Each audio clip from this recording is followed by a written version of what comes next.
My mom is 60, she wears Bohm. My daughter's 14, she wears Bohm.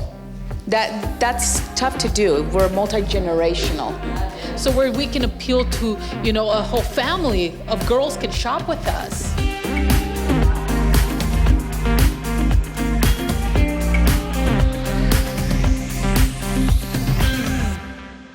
Tell us a little bit about Bohm really quick. All right, so here's what happened. True story. In 2004, Fernanda had recently graduated high school, and she called me up one night, and she said, I'm gonna do fashion. And I said, that's the dumbest idea I've ever heard. I didn't want to do retail. I majored in fashion, but I wanted to move to New York City, do runway shows. I did not want to do retail. Although I could design, I could do those things, that was just not my plan in life. It took me 2 years to convince Fernanda to do it. So we moved from Rio de Janeiro. I'm 8, she's 9. We speak zero English. My parents speak zero English, right?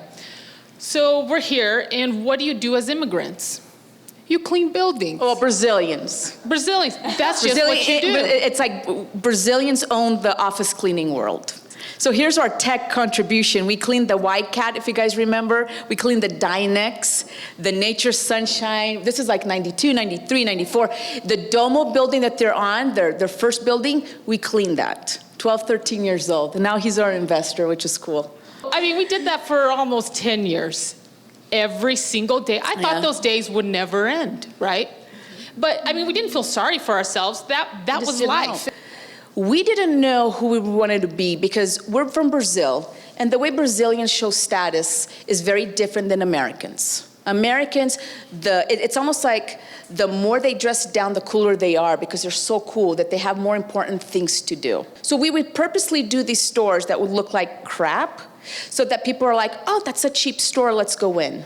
Because before, in our very, very first store, it was BOHME, black and white, all caps. People were literally afraid to death to walk in. Oh, that looks so expensive. We would hear it all day. It looks foreign, like they didn't understand it. And so I'm like, Vivien, let's change the name. Nobody understands it. They can't even say it. They've never been able to say it in school. So I said, let's change it. Yeah. Number one asked question, it's Bohm. It's not Boheme, Bome, Bohem. Anyway, I'll get to the point of technology, folks. Hold on, there's a story. So we go into this rock and roll bling, 2009, and we killed it. We sold 50,000 pairs of bling denim, which means 1 out of every 4 women in Utah wore bling denim for those deniers. And because everyone denies it today. Anyway, so then we went to 2010. We see that premium goes down, and we jump on it. And everything had to have a flower. It had to be blush, mocha, ivory, or taupe, something like that, right? 2011 comes in. This is when Utah finally picks up on skinny denim. Now you guys can't get out of it, right? What? Bootcut flares, but we couldn't sell a pair of skinny jeans for free. I had to mark it down so many times that I'm like, Vivien, these people are never gonna catch on. We're never gonna be able to sell the skinny jeans ever in the state of Utah. And now you wouldn't even dream leaving your house with a bootcut jean. Well, then comes 2013. And this is where technology and also being relevant comes into play. Yes. And here's my theory. It's the Starbucks theory. You can get a cheaper, faster, better cup of coffee or frappuccino, whatever, in your house.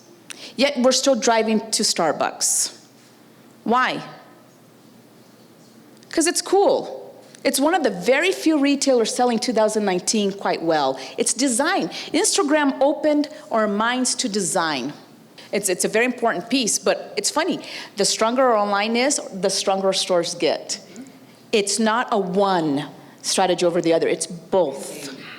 And along with technology, we've put in a lot of time and effort in photography and branding, and we're meticulous about it. When we are hiring for a tech position, there's only men in the industry.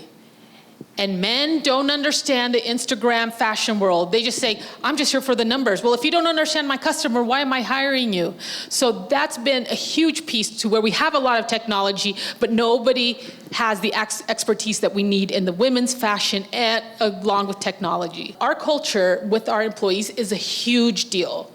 We have an employee lounge, beautiful floor-to-ceiling windows, Italian marble for the employees, a beautiful table, just like a little space for you to just enjoy and relax. And in most mall settings, what do? You get a microwave inside a dirty stock room with a tiny fridge underneath. That's all you have. That's your break. And so I said, I'm like, you know what? No amount of technology is going to replace your employee culture inside your company. So to us, having those little lavish details is a huge deal. Another thing that technology did. So the reason that all retailers have the same colors coming out is because there's a cartel that puts out trends. And so they'll say, here's the colors for 2021, here are the patterns. And the retailers would follow along, or brands and vendors would follow along. And then you have Vogue and Bazaar, whatever, that would push that. Then you have celebrities that would push that. Out comes Instagram. Now it's from bottom up as well. Now instead of from the runway to the streets, it's from the streets to the runway. And that's a flux, because who controls the narrative now? In the next 3 years, we have an expansion plan to go into top cities, inside the US, and then eventually far off, we want to go international and really build a wide chain of stores.